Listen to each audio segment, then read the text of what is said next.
আপনার ব্যাংক অ্যাকাউন্টে কোটি টাকা থাকতে পারে, কিন্তু গতকালের 1 মিনিট কি কিনে ফিরিয়ে আনতে পারবেন?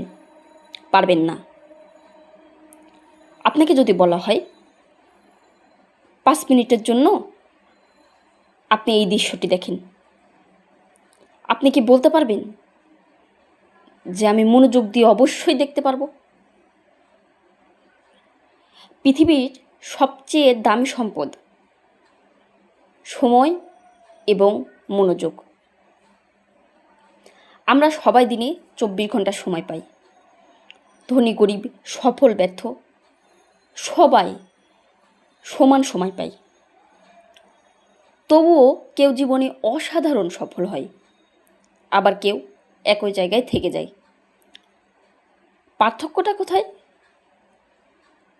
পার্থক্য হলো কে তার সময় ও মনোযোগ কোথায় ব্যয় করেছে।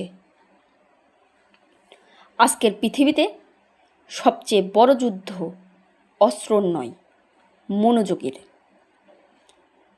যে আপনার মনোযোগ নিয়ন্ত্রণ করবে সে আপনার ভবিষ্যৎ নিয়ন্ত্রণ করবে। আচ্ছা, সময় কেন সবচেয়ে মূল্যবান সম্পদ? টাকা হারালে আবার আয় করতে পারবেন, ব্যবসা ব্যর্থ হলে আবার শুরু করা যায়, কিন্তু একবার চলে যাওয়ার সময় কখনো ফিরে আসে না। প্রতিদিন আমরা 86,400 সেকেন্ড পাই। ধরুন কেউ আপনাকে 86,400 টাকা দেয়, আপনি কি তা নষ্ট করবেন? না। কিন্তু আমরা প্রতিদিন 86,400 সেকেন্ড নষ্ট করি। এটাই জীবনের সবচেয়ে বড় ক্ষতি। মনোযোগ কেন নতুন যুগের সোনা? আগে মানুষ তথ্যের অভাবে ভুগত, এখন মানুষ তথ্যের অতিরিক্ততায় ভুগছে। Social media, short video, notification সবাই আপনার মনোযোগের জন্য লড়াই করছে। আপনি যখন অকারণে স্ক্রল করেন তখন শুধু সময় নয়, আপনার ফোকাসও হারাচ্ছেন। বর্তমান যুগে যার মনোযোগ শক্তিশালী তার শেখার ক্ষমতা শক্তিশালী, আর যার শেখার ক্ষমতা শক্তিশালী তার সফল হওয়ার সম্ভাবনাও বেশি। সময় ও মনোযোগ নষ্ট হওয়ার 3টি কারণ। 1, উদ্দেশ্যহীন স্ক্রলিং। একটু দেখব ভেবে 5 মিনিট শুরু করি, হঠাৎ দেখি 1 ঘন্টা চলে গেছে। 2, সব কিছুতে হ্যাঁ বলা। সব জায়গায় সময় দিলে নিজের লক্ষ্য পূরণ করা যায় না। 3, একসাথে অনেক কাজ করা। মাল্টিটাস্কিং উৎপাদনশীলতা বাড়ায় না, বরং মনোযোগ ভেঙে দেয়। সময় ও মনোযোগ রক্ষার 3টি উপায় রয়েছে।